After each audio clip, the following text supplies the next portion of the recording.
Have you ever found yourself at the end of a really long day, Hmm. just sitting on your couch, staring blankly at the wall, Oh, absolutely. right? And you suddenly realize that you have spent the last, I don't know, 14 hours doing nothing but consuming information. Yeah, just constantly taking it in. Exactly. Like, think about it. You woke up and immediately checked your news feed. Before even getting out of bed, usually. Yep. Then maybe you listened to a 2-hour audiobook on double speed during your commute. You read 40 different emails, you skimmed 3 industry newsletters, scrolled through hundreds of micro opinions on social media. Watched a documentary while eating dinner. Yes, exactly. If you were to print out all the words that pass through your retinas and your eardrums today, it would look like a massive phone book. You were entirely drowning in data. And the really wild part is the aftermath. Right, because despite all of that consumption, if someone were to walk up to you and ask, you know, what profound wisdom did you gain today? You'd probably draw a complete blank. You would come up entirely empty. You feel somehow, unfulfilled, like you are furiously gathering thousands of tiny, disjointed puzzle pieces, but you've completely lost the picture on the box. You're getting the data, but you are entirely missing the wisdom. Exactly. And if you are nodding your head right now, if that modern exhaustion really resonates with you, you are exactly where you need to be. Welcome to this deep dive. We have a really fascinating one today. We do. Today, we're undertaking a serious mission. We are going to completely dismantle and rebuild what it actually means to be a cultured person. And we have incredible source material for this. Yes. Our guide for this is a brilliant, dense, and frankly paradigm-shifting chapter. It's simply titled Culture. Such a broad word, but he narrows it down so sharply. He really does. It comes from the philosophical work, Thus Spoke Confucius, by the philosopher Abdul Jabbar Al-Waily. And I need to be really clear right now. This is not a life hack. Right, this isn't a productivity seminar. No, this isn't a 5 steps to read more books summary. Yeah. This is a rigorous, demanding roadmap of the human mind. We're going to explore why reading too much can actually rot your ability to think. Which is a controversial statement. Very. We'll get into why being a jack of all trades is a catastrophic trap, the terrifying societal danger of the unethical genius, and we're going to climb a 5-step ladder that literally categorizes every type of thinker on Earth. It's so important to establish the stakes here immediately because when you dive into Al-Waily's text, it becomes incredibly clear that this isn't just an abstract academic exercise. Or some dusty historical retrospective. Exactly. This text is a mirror, and it is held up uncomfortably close to our modern faces. Uncomfortably close is the right phrase. Because we live in a society that has falsely equated the speed of data consumption with the depth of human intelligence. We treat our brains like hard drives. We're just trying to maximize storage capacity. But Al-Waily strips that entire illusion away. He's asking us to stop obsessing over what we are thinking about and start rigorously interrogating how we think. He's demanding that we look at the actual architecture and specifically the soil of our own mind. The soil, yes, that is exactly where we need to start. Let's start right there, because Al-Waily opens with this foundational premise. It's an agricultural analogy that frames his entire philosophy. He writes, "Culture is the wealth of the mind, and the mind is the soul of culture." It's a beautiful pairing. It is. He argues that a human mind without culture is essentially like a patch of incredibly fertile soil that has absolutely no seeds planted in it. Which is a very profound way to look at baseline human intelligence. But, I want to challenge that right out of the gate, just to play devil's advocate. Is the uncultured mind really just empty soil? Isn't human nature inherently producing something on its own? That's a really crucial distinction, and Al-Waily addresses it by making an ontological point. He says that existence is better than non-existence. Okay, meaning what exactly? Meaning that even an uncultivated mind, just a raw baseline human brain, is an absolute marvel of the universe. It is a miracle of biological potential. So it's not worthless. Not at all. But potential is neutral. If you have a highly fertile patch of earth and you choose not to intentionally plant the seeds of culture, and by culture he means philosophy, history, art, ethics, what happens to that soil? It doesn't just sit there looking like a pristine, empty Zen garden. Exactly. Because nature abhors a vacuum. It grows weeds. Left to its own devices, it grows wild, chaotic thing. It grows the beneficial and the harmful, the fat and the lean, side by side, completely unchecked. The uncultivated mind is at the absolute mercy of whatever random seeds the wind blows into it. Oh, that's such a good way to phrase it. The seeds on the wind. Right, and think about what those seeds are in a modern context. It's the algorithms. It's the algorithms, the sensationalist news, the tribal prejudices of your immediate peer group. It's the advertising campaigns. If you aren't intentionally planting crops, you are passively allowing your mind to be overgrown by the weeds of your environment. You're outsourcing your intellect to the loudest voice in the room. Exactly. But there's a common defense people use against this, which I think we need to tackle. Oh, I know the one. People say, especially today in our hyper-individualistic culture, they say, I don't need to read dusty old history books or ancient philosophy to cultivate my mind. Right. I have my own lived experience. Exactly. I've traveled, I've worked hard, I've met people. Isn't my personal lived experience the best seed for my own garden? It's an incredibly common defense, but Al-Waily systematically dismantles it. How so? Because experience feels so valid. It feels valid, but Yeah. he argues that personal experience is fundamentally inevitably insufficient. If we look at the physics of human life, you can see why. Because we're limited. Severely limited. Your personal experience, no matter how adventurous or tragic or varied your life has been, is inherently narrow. It is trapped within a single subjective perspective. Right. It's limited to your specific geography, it's bound by your specific socioeconomic background, and it is constrained to a microscopic sliver of time on this earth. It's a sample size of one. Precisely. It's a sample size of one. But wait, let me push back again. Couldn't you argue that history books are just the narrow experiences of the victors? Doesn't relying entirely on historical texts just replace our own personal blind spots with the institutional blind spots of ancient authors? That is a great point, and it's exactly why you need a broad culture, not just a single historical narrative. Right. If you only read the history of the victors, you are just adopting a different kind of weed. You're letting someone else plant a monocrop in your mind. Right. But true culture reading, the victors, the defeated, the voices on the margins, the varied philosophies across entirely different millennia, that provides something personal experience never can. It provides a grand laboratory. A laboratory. I like that. History and literature are the laboratories where human ideas have already been tested to destruction. If you rely solely on your own experience, you might have what feels like a profound realization about human nature.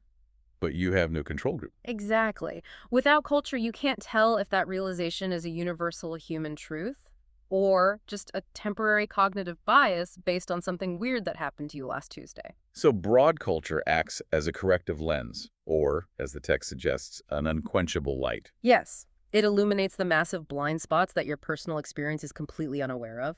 Okay, so culture is the light, and the mind is the soil. But there has to be a mechanism that connects the two, right? Because I know plenty of people who have read 1,000 books, but I wouldn't call them wise. Oh, we all know people like that. They just have a lot of trivia in their heads. They're great at Jeopardy, but terrible at life. And that brings us to Al-Waily's concept of harmony. He warns that culture without a rational mind to process it is nothing more than scattered wealth. Scattered wealth. Imagine you inherit $1 billion, but it's entirely an unorganized, unmarked pennies spread across the Sahara Desert. That sounds like a nightmare. You're rich on paper, but practically you have nothing useful. You could memorize an entire encyclopedia, but if your rational mind isn't actively engaging, synthesizing, and organizing that material, you just have a messy pile of data. The rational mind is the string that ties the scattered pearls into a necklace. That is a perfect way to put it. That active synthesis is where true intellect is born. And this synthesis leads to a concept that the author anchors in a very deep philosophical and theological framework. He references a specific Quranic verse here, Al-Baqarah 269, which discusses the gift of wisdom. Yes, a very famous verse. The verse says, "He gives wisdom to whom he wills, and whoever has been given wisdom has certainly been given much good." What I find fascinating here is that Al-Waily is drawing a hard, distinct line between raw intelligence and wisdom. Which is something we struggle with in the West. We really do. In Western post-Enlightenment thought, we often separate facts from values. We tend to think that if you have the facts, if your IQ is high, you are smart. And that's enough. Right. But in the Islamic philosophical tradition, this concept of hikmah wisdom seems to imply something much more active, much more defensive. It's a vital distinction. In modern epistemological terms, we often confuse mere data processing with wisdom. Al-Waily, drawing on the concept of hikmah, frames wisdom as an impenetrable wall. A wall. It is a fortress. It's this deep integration of cognitive strength and ethical beauty that actively protects its owner from error and injustice. So it's not passive. Not at all. Wisdom isn't sitting in an armchair winning a pedantic debate. It is an active, dynamic defense mechanism for the human soul. An immune system. Yes. When you have synthesized your culture through a rational mind, you develop this wisdom, which acts like an immune system against toxic ideologies, against the madness of crowds, and against your own internal urge to do harm. It keeps your humanity intact when the world goes crazy. I love that. An immune system for the soul. And here's where it gets really interesting, because once you have that, once that internal garden is thriving and protected by that wall of wisdom, you don't just lock the gates and hide. No, you can't. Al-Waily says that a truly cultured mind eventually becomes a radiant lamp for society. It's the natural progression of authentic knowledge. First, the light of culture must guide the individual.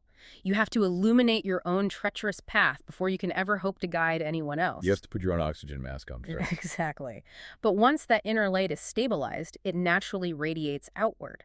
The text points out that this societal radiance can take many physical forms. Like inventions or art. Right. It could be a highly useful scientific invention that cures a disease. It could be a groundbreaking sociological theory that changes how we govern. Yeah. It could be a piece of transcendent, beautiful art that gives people hope in dark times. These are the achievements that serve the next generation, lasting for an era or perhaps forever. But he also grounds this idea incredibly well because, let's face it, not everyone is going to invent penicillin or paint the Sistine Chapel. Definitely not me. Right. He says that while those grand historical achievements are amazing, the ultimate greatest achievements of a cultured person are often completely invisible to the history books. Yeah, the quiet achievements. They are a clear conscience, the pleasure of God, and the love of people. That is the ultimate harvest of that well-cultivated soil. It's a profound reminder that being cultured isn't about being the most intimidating intellect in the room. It's about being the most grounded, at peace, and useful person to the people around you. Which perfectly sets up the mechanical question of the text. How do we actually do that? Right. How do we actually become useful? Because if the goal is to radiate light and be of service, we have to talk about how we focus our mental energy.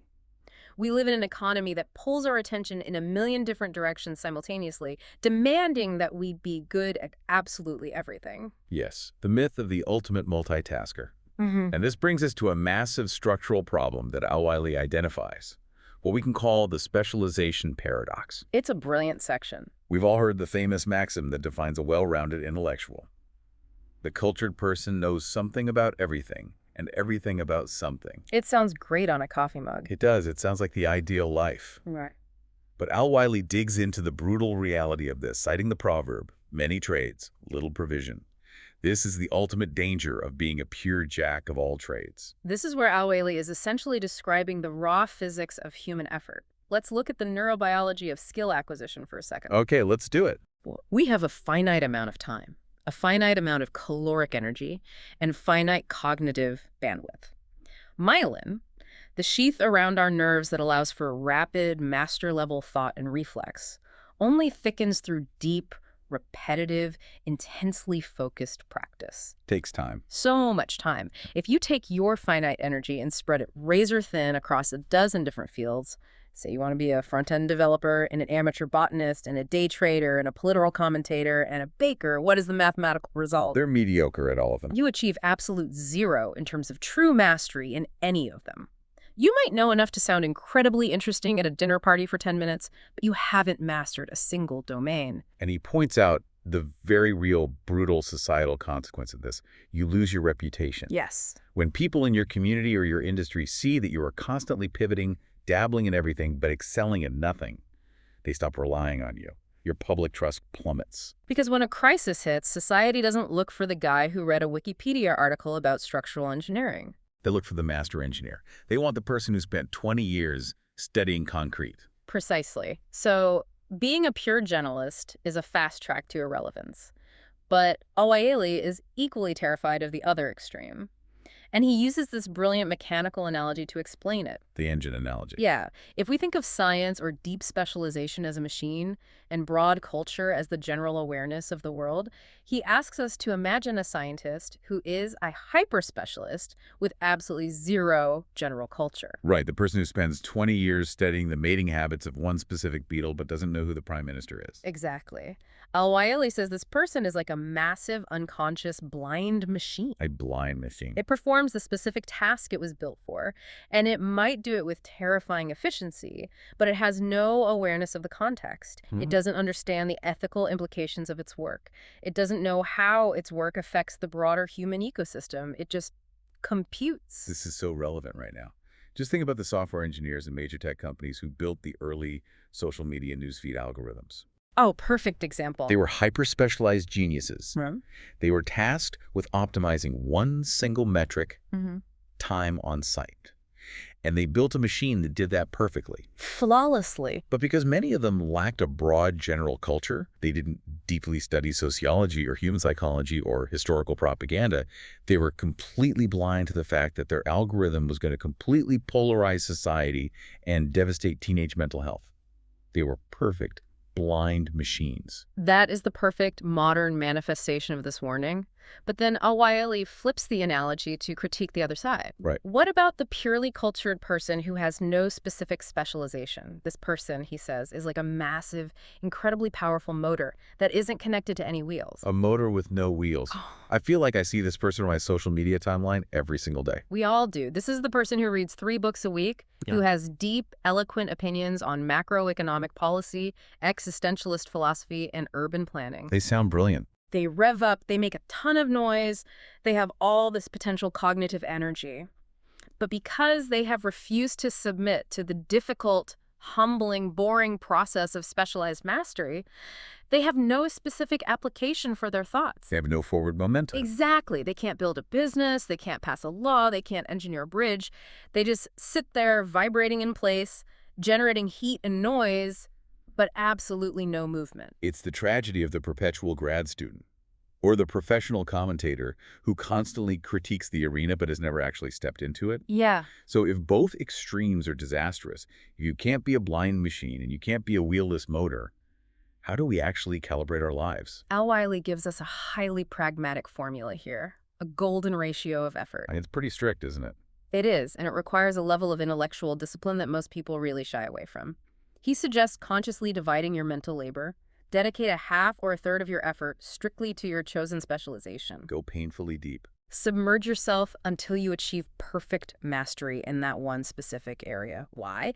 Because that mastery is the engine. It's what opens the doors to your livelihood. It's what makes you indispensable to society. And it's the only place where the potential for rare, groundbreaking genius actually lives. You have to dig 100 feet down in one spot to strike oil. Digging 100 one-foot holes gets you nothing but tired. But the crucial part is that you don't stop there. No. You do the remaining half or two-thirds of your time, and you force yourself out of your silo. You use it to gather that general culture, you read outside your field, you learn the party talk, as he calls it, so you can navigate society confidently, understand the historical moment you are living in, and most importantly, so you can contextualize your own specialty. You connect the motor to the wheels, but you also give the machine eyes to see where it is driving. I want to challenge everyone listening to audit their own intellectual bandwidth right now. How is your engine running today? Are you spinning your wheels? Yeah, are you consuming endless articles on 100 different topics, but never actually doing the hard, boring work of mastering a skill that moves your life forward? Or are you the blind machine? Are you so obsessed with your one tiny corporate niche, your one specific career track, that you've lost sight of the broader human experience? The mandate here is to be both the engine and the steering wheel. But, and this is a massive but, having a perfectly tuned engine and a steering wheel doesn't mean anything if the person driving the car is a psychopath. Right. Which brings us to what I believe is the most urgent, high-stakes, and chilling part of Al-Waily's entire philosophy. We are moving into the territory of the unethical genius. This is where the text gets very dark, but very necessary. He argues that all of this culture, all of this specialized knowledge is completely worthless, and in fact, it is an active threat to humanity if it isn't chained inextricably to one thing: morals. This is the absolute crux of his worldview. He states unequivocally that the highest goal of culture must be ethics. If your accumulation of knowledge doesn't lead to ethical, virtuous behavior, it is a counterfeit culture. He argues that authentic culture must align with reason, and true reason, by its very nature, demands ethics. It demands that we act in ways that are just, equitable, and beneficial to the human collective. He uses a metaphor here that is just visceral. He says that giving knowledge to a person without morals is exactly like handing a loaded weapon to a child or to a madman. And history validates this metaphor time and time again. Over and over. The greatest atrocities in human history haven't been committed by ignorant people stumbling around in the dark. Al-Waily does a really deep dive into the concept of intent here, which I found fascinating. He compares the harm done by an ignorant person versus the harm done by a cultured person. Yes, and this is where the judgment becomes incredibly severe. If an ignorant person commits a harmful act, it is tragic. It might be driven by blind emotion or tribal fear or a literal lack of understanding of the consequences. They just don't know any better. Right. But when a highly educated, knowledgeable person commits that exact same evil act, Al-Waily argues it is infinitely worse. Because it's premeditated malice. Premeditated malice. The intellectual has the cognitive tools to fully map out the consequences of their actions. They foresee the damage, they understand the pain it will cause, and they calculate that the personal benefit is worth the societal cost. That is a profound, unforgivable corruption of the intellect. This actually touches on a massive philosophical debate that Al-Waily brings into the text. He references the ancient standoff sparked by Socrates. Ah, the Socratic paradox. Yes. If we look at Socratic dialogues, like the Protagoras, Socrates famously argued that true knowledge naturally and inevitably results in virtue. He believed in this concept where nobody errs willingly. If you truly know what is good, you will naturally do what is good. Evil is just a symptom of ignorance. Which is a very optimistic view of human nature. Very. Because his opponents, and frankly, anyone who has ever lived in the real world, push back hard on this. We call it akrasia, the weakness of will. People looked around and said, Socrates, that's nonsense. Look at all these brilliant, deeply knowledgeable politicians and philosophers who are absolutely terrible, corrupt human beings. Knowledge clearly does not equal virtue. Right. So how does Al-Waily resolve this 2,000-year-old paradox? He resolves it by completely redefining the parameters of what it actually means to possess knowledge. Al-Waily essentially synthesizes the two views. He agrees with the realists that, yes, people can memorize the rules of ethics and still commit atrocities. But he agrees with Socrates on a deeper level by stating that the person who possesses the data of what is right and wrong, but fails to act on it, isn't truly cultured. They are an imposter. Wait, unpack that. How are they an imposter if they have the knowledge? They pass the test. Because in Al-Waily's framework, knowledge is not just the passive accumulation of facts on a hard drive. True culture requires the metabolic application of knowledge. Metabolic application. If you know the right thing to do, and you choose not to do it, your knowledge is inert. It is dead on arrival. You have failed to metabolize the raw data into wisdom. Therefore, the unethical genius isn't a cultured person who went bad. They are fundamentally an uncultured person who just happens to have a large vocabulary and a lot of data. That is a staggering way to look at it. They are an uncultured person with a lot of data. It strips them of their intellectual prestige entirely. It demotes them. And he gets very specific about the type of person who embodies this danger in our daily lives. He talks about the difference between the etiquette of the heart and the etiquette of the tongue. The silver-tongued opportunist. The most dangerous kind of person in any organization. To illustrate this, he includes a stunningly harsh poem by Imam Ali. It describes the flatterer. The person who approaches you with a sweet tongue, dripping with honey, swearing they are your truest ally. But inside, their heart is burning with envy. They hide like a scorpion waiting for the perfect moment to strike, or they weave around you with the strategic deception of a fox. The fox and the scorpion. It's vital to look at why he chose those specific animals. What do they represent? The fox represents strategic intellectual deception, using your wits to manipulate the environment for personal gain. The scorpion represents reactive, hidden malice, a poisonous strike from the dark. Al-Waily is pointing directly at the Machiavellian threat in our organizations and our politics. Yeah. These opportunists operate on the core psychopathic principle that the ends justify the means. They use their formidable intellect not to seek truth or elevate society, but to manipulate, maneuver, and extract power. And the really terrifying part is that they usually win. They do. In the short term, the scorpion and the fox get the promotion. They get the venture capital funding. They win the election. To the uncritical eye, These Machiavellian figures look like absolute geniuses. They look like they've hacked the game of life. And that is exactly where the societal danger peaks, and where society itself becomes complicit. Al-Waily talks about the ripple effect. The contagion. When these individuals who are occupying the positions of intellectuals, leaders, and societal role models act unethically and are financially and socially rewarded for it, the masses watch. And the youth, looking for a roadmap to success, blindly mimic them. They think it's normal. They look at this toxic, cutthroat, deceptive behavior, and they mistake it for modernity. They think, oh, this isn't corruption. This is just the new culture. This is what it takes to survive in the modern world. It is a contagion of the soul that infects the entire culture. But he doesn't leave us in despair here.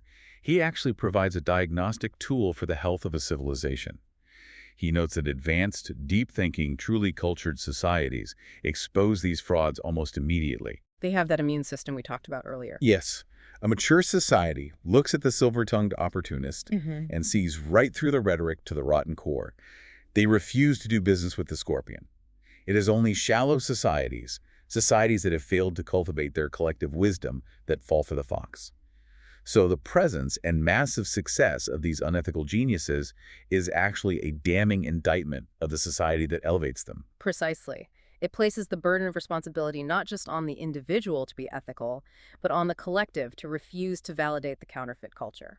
So if we are committing to refusing the scorpion and we want to identify the true creators, how do we evaluate the minds around us? This leads us into what is arguably the centerpiece of Al-Waily's thesis. He provides an actual taxonomy of the human mind, the creator versus the imitator. This is a brilliant framework. And he drops a massive bombshell right at the start of this section. He says, reading is secondary to thinking. I'm going to be honest, when I read that, I was taken aback. For a philosopher, someone whose legacy is literally preserved in a book, to tell us that reading is secondary, what is he getting at? It is a deliberately provocative statement, especially aimed at people who wear their reading lists like badges of honor. But Al-Waily is making a critical structural distinction between the source of an idea and the processing of an idea. He aligns perfectly here with philosophers like Arthur Schopenhauer, who wrote an entire essay called On Thinking for Oneself. Schopenhauer argued that reading is essentially thinking with someone else's head instead of your own. Thinking with someone else's head. Al-Waily is making the same point. He argues that reading is fundamentally an external influence. When you read, you are a tourist walking through a house someone else built. It is an act of imitation. You are allowing another mind to dictate the rhythm, the flow, and the boundaries of your thoughts. I have to admit, I am completely guilty of this.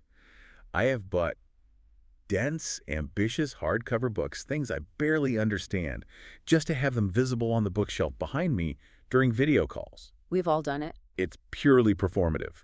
I'm associating myself with the author's genius without doing the actual work of thinking. So if we just read without thinking, what actually happens to us? You become a victim of your own consumption. Al-Waily explicitly warns that reading without rigorous, independent thinking is a massive waste of time. But at its most dangerous, it allows bad authors to covertly brainwash you. Brainwash you. Think about it. If your critical faculties are turned off, if you are just in passive receive mode, you are absorbing the author's biases, their logical fallacies, their prejudices, and you are adopting them as your own baseline reality. You become a biological hard drive for other people's data. It's storing files. Thinking, on the other hand, is internal originality. It is the painful, difficult act of building your own house from the raw materials you've gathered. To help us map this out, he breaks down the capacity for thought into this incredible ladder. He briefly notes that there are 6 levels of pure thinking, ranging from low and shallow, up through medium-high, higher, and finally genius, where imagination and thought combine to create literal wonders. The architecture of thought. But the real set piece here is his 5 degrees of culture. I want us to take our time and dissect each of these 5 rungs, because I guarantee you, every single person listening is going to recognize themselves, their boss, or their favorite online influencer on this ladder. Let's start at the very bottom. Level 1, the imitator. Al-Waily calls this person the book carrier. The book carrier. It's a fantastic, slightly tragic image. Level 1 is the individual who carries the meaning but has absolutely zero understanding of it. They possess the text, but the text has not penetrated their consciousness. They just hold it. And Al-Waily makes a brilliant psychological observation here. He describes this level as highly extroverted Why extroverted? because their entire cultural identity relies on showing off the packages they are carrying. Oh, this is the human retweet. Yes. This is the person who shares an article with a fire emoji, but they only read the headline. Or the guy at the dinner party who aggressively drops a quote from Nietzsche or regurgitates a talking point from a cable news show. But if you ask them one single follow-up question like, well, how does that apply to this other scenario? They completely freeze. The script runs out. They are a parrot broadcasting a signal they don't comprehend. They are delivery drivers for ideas. They hand you the package, but they don't have the keys to open it. So that's level 1. Moving up, we reach level 2, the assimilator. This seems like a significant step up. This person actually opens the package. They do. Al-Waily says they absorb information like a biological body absorbing food. They read deeply, they comprehend the arguments, they can summarize the plot perfectly. So they are smart. But they produce absolutely nothing new. They metabolize the intellectual food to keep their own mind alive, but they generate no new energy for the world. They are still relatively extroverted. They make fantastic teachers of established historical facts. They are great at trivia night. But if you look for an original synthesis, the well is completely dry. They are perfectly functioning sponges. They soak up the water, and when squeezed, they release the exact same water unchanged. Which brings us to level 3, and this is where the magic of human progress actually begins. Level 3 is the synthesizer, and the analogy he uses here is the chemist. Notice the shift here from passive absorption to active creation. The synthesizer is like a master chemist who takes two existing, totally separate elements in nature, say hydrogen and oxygen. Okay. The chemist did not invent hydrogen. The chemist did not invent oxygen. But the chemist possesses the insight to force them together under the right conditions to create something entirely new, fundamentally different, and incredibly useful. Water. They create a compound. They create a compound where the whole is completely different from the sum of its parts. This is how so many modern breakthroughs happen. Think about the field of behavioral economics. You had traditional economists over here assuming humans act perfectly rationally. You had psychologists over there studying how irrational humans actually are. Neither invented their field. But synthesizers like Daniel Kahneman took the psychology, violently smashed it into the economics, and created an entirely new paradigm that changed how we understand the world. They take the raw materials of level 2 and build new structures. Precisely. And achieving that synthesis requires a significant pivot inward. It requires stepping away from the books, stepping away from the crowd, and staring at the disparate elements until the invisible connection reveals itself. But the ladder goes higher. Yeah. Level 4, the innovator. Al-Waily calls this tier the spark. The spark. He describes the collision of the negative and the positive, creating this blinding, explosive light. Electricity. This is the realm of the true inventors. Yes. The innovator isn't just combining known elements like the chemist. The innovator is wrestling with the abstract forces of the universe to create paradigm shifts. They aren't just improving an existing system, they are rendering the old system completely obsolete. They are the ones who invent the light bulb, who draft a completely unprecedented constitution, who write a symphony that breaks every established rule of music but somehow sounds like it was always meant to exist. And here is where Al-Waily notes that the innovator is partially introverted. I wanted to ask about that. Why does the latter become more introverted as we go up? Because social conformity is the absolute enemy of divergent thinking. To generate that spark, to hold massive opposing forces in your mind until they ignite, requires immense unbroken concentration.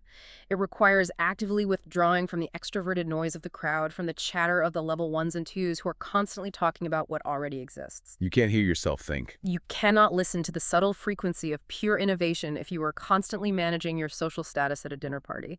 You have to retreat. Which perfectly sets up the absolute pinnacle of the cultured mind. Level 5. The genius. The philosopher. How on earth does Al-Waily describe the top of the ladder? He describes level 5 in terms that border on the mystical. The genius achieves a state of profound inspiration. At this level, Al-Waily suggests they almost don't even need external reading anymore. Right. Their internal engine of thought and imagination is so incredibly powerful, so perfectly calibrated that they can extrapolate universal cosmic truths from pure, unadulterated thought. He describes them as divinely inspired, deeply introverted, and living essentially in a world of pure ideals. They are the prophets of the human intellect. They don't just see the phenomena of the world, they see the invisible architecture of reality itself. It's the ultimate Plato's cave scenario. The level 1s and 2s are staring at the shadows on the cave wall, arguing about their shapes. The level 5 genius has walked entirely out of the cave and is staring directly into the blazing sun. We're talking about the Einsteins, the Kants, the Ibn Sinus of history. They operate on a frequency that is almost alien to the rest of the species. And this leads to a crushing sociological warning from Al-Waily. He outlines this beautiful ascending ladder of human potential, but then he points out the tragedy of misplacement. Misplacement. He argues that the absolute greatest ruin a society can face, the quickest, most efficient way to collapse a civilization, is the failure to put the right people on the right rungs of leadership. The Peter Principle on a civilizational scale. Putting the level 1 book carrier in charge of the country. Exactly. Imagine taking an imitator, someone who only parrots what they've heard on television, who possesses no internal originality, and putting them in a level 5 leadership position where they have to navigate a complex, unprecedented global crisis. It's a disaster. They will fail catastrophically because they have no internal compass. They only know how to read from a script. When the script runs out, they panic. And conversely, imagine taking a level 5 genius, someone capable of paradigm-shifting, epic-defining thought, and forcing them to do a level 1 job, forcing them into rote, bureaucratic, repetitive tasks. It destroys their soul. It destroys their soul, and it robs society of their transformative potential. A healthy, functional society is one that accurately identifies where its citizens fall on this ladder and positions them accordingly. When you look at modern corporate structures or our political systems, through that lens, it explains so much of our institutional dysfunction. We constantly elect and promote level 1s and 2s because they are extroverted, they speak confidently, and they sound good in sound bites. And they network well. Yeah. Meanwhile, the level 4s and 5s are introverted, nuanced, and completely ignored by the system. And speaking of those level 5s, that leads us right into the final nature section of our deep dive. Section 5, the inner world, pebbles versus jewels. Because looking at those innovators and geniuses throughout history, it prompts a really profound question. Why do the most cultured, brilliant minds always seem so incredibly weird? It's a fair question. They seem utterly detached from reality. They forget to eat. They are socially awkward. They wander around with mismatched socks. Why are they so disconnected from the world the rest of us live in? Al-Waily answers this with what I consider the most beautiful poetic metaphor in the entire text. He asks us to compare the external world of reality with the internal world of the mind. Look at external reality, the daily grind, the physical objects around us, the routine commercial transactions, the small talk. It's mundane. It is finite, it is limited, and frankly, it is highly repetitive. Al-Waily says that engaging purely with everyday reality for a genius is like spending your entire life counting common pebbles on a beach. Yes, there are a lot of them, but they are all basically the exact same, and they have very little inherent value. Sorting pebbles on a beach. I think we all have days at work that feel exactly like that. But the inner mind, the realm of deep thought, boundless imagination, and abstract synthesis, that world is infinite. It is not constrained by physics or time or budget reports. Exploring the inner mind is like mining deep into the earth for incredibly rare, priceless jewels. So, of course, the genius is detached from reality. Why would you willingly spend your time sorting common gray pebbles on the surface when you have discovered a vein of flawless, glowing diamonds in the depths of your own consciousness? They aren't detached because their brains are broken. They are detached because their attention is focused on something infinitely more valuable. I love that framing. But I'm going to push back again because we live in a physical world. We can't all live purely in our minds mining jewels all day. Someone has to sort the pebbles. Someone has to fix the plumbing, build the roads, manage the supply chain, and grow the food. If everyone becomes an introverted, level 5 philosopher staring at the realm of pure ideals, society literally starves to death within a month. And Al-Waily completely acknowledges this reality. He is a philosopher, but he is not naive. This is where he introduces the concept of the symbiosis of humanity. He does not look down on the people who engage with external reality. That's a relief. In fact, he explains that the practical minds, the people focused on the pebbles, are absolutely crucial. They are the engine of the manual, commercial, and logistical functioning of the entire world. They keep the lights on. They build the civilization. But, and this is the critical symbiosis, the intellectual minds, the ones focused inward on the jewels, are the ones who generate the monumental leaps forward. They invent the new technology that the practical minds will manufacture. They draft the ethical frameworks that the practical minds will live by. They guide the ship. We need both. We need the pebble sorters to maintain the present, and we need the jewel miners to invent the future. Al-Waily suggests that humanity is created with these different proportions of mind specifically for the greater good. It is a grand, interlocking ecosystem of human cognition. It's an ecosystem, and it all points toward a final, massive realization. Al-Waily doesn't just end with a structural analysis of how society functions. He brings it all the way back to the ultimate existential why. He reflects on a concluding Quranic verse, Al-Mu'minun 1:15, which asks a haunting cosmic question. Then did you think that we created you uselessly? Did you think we created you without purpose? It's a direct challenge to the reader's soul. After laying out the anatomy of the mind, the absolute necessity of morals, the ladder of culture, Al-Waily is arguing against existential nihilism. Meaning what? He is saying that true culture is ultimately the realization that human intellect is not an accident. It is not some useless byproduct of evolutionary biology meant only to help us consume more calories and win arguments. It has a profound, undeniable, teleological purpose. Cultivating your mind isn't a hobby for the elite. It is the fulfillment of your existential duty as a human being. So what does this all mean for us today? Let's zoom out and look at the entire map we just traversed. We started with the uncultivated mind, recognizing that we have to intentionally plant the seeds of broad history and philosophy, or else we will just passively grow the weeds of our algorithms and biases. We have to be the gardeners. We learned that we have to be both the powerful engine of deep specialization and possess the steering wheel of general culture, avoiding the trap of being a noisy motor with no wheels. We stared into the terrifying abyss of the unethical genius, realizing that knowledge without a moral compass is just a weapon in the hands of a madman, and that true culture requires virtuous metabolic action. That immune system. We climbed the 5-step ladder, challenging ourselves to move past being mere level 1 imitators who retweet the thoughts of others and pushing ourselves toward the synthesizer, the innovator. And finally, we looked at the infinite jewels of the inner mind, understanding that our intellect has a profound cosmic purpose that goes far beyond sorting the pebbles of daily reality. It is a staggering journey, and I think to bring this entirely into our present hyper-technological moment, this raises a deeply provocative question for everyone listening. We are living through a massive historical paradigm shift. We live in an era where artificial intelligence can now instantly perform level 1 and level 2 of culture perfectly. It can perfectly imitate. It can perfectly assimilate. It can read all the world's books in a fraction of a second, summarize them, and carry those packages to you. That's a terrifying thought. ChatGPT is essentially the ultimate level 2 assimilator. It's the perfect sponge. Exactly. And if machines have now completely automated the reading, the assimilating, and the summarizing, then human beings are at an existential crossroads.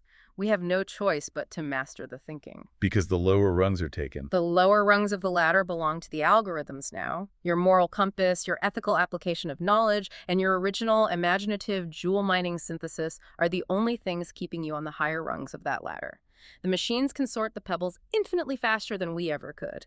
So the ultimate question for the modern era becomes, are you just going to be a biological hard drive for other people's ideas? Are you going to be an imitator, trying to compete with a supercomputer? Or are you going to cultivate your mind, connect your reason to your ethics, and actually be a creator? That is the question of our time. Are you going to be a creator? Thank you so much for joining us on this deep dive. Our challenge to you today is simple in theory, but brutally difficult in practice. Step away from your screens. Put down the infinite feed of other people's thoughts. Sit in silence for a while and start the hard work of mining your own inner jewels. The world needs what you find down there. Until next time.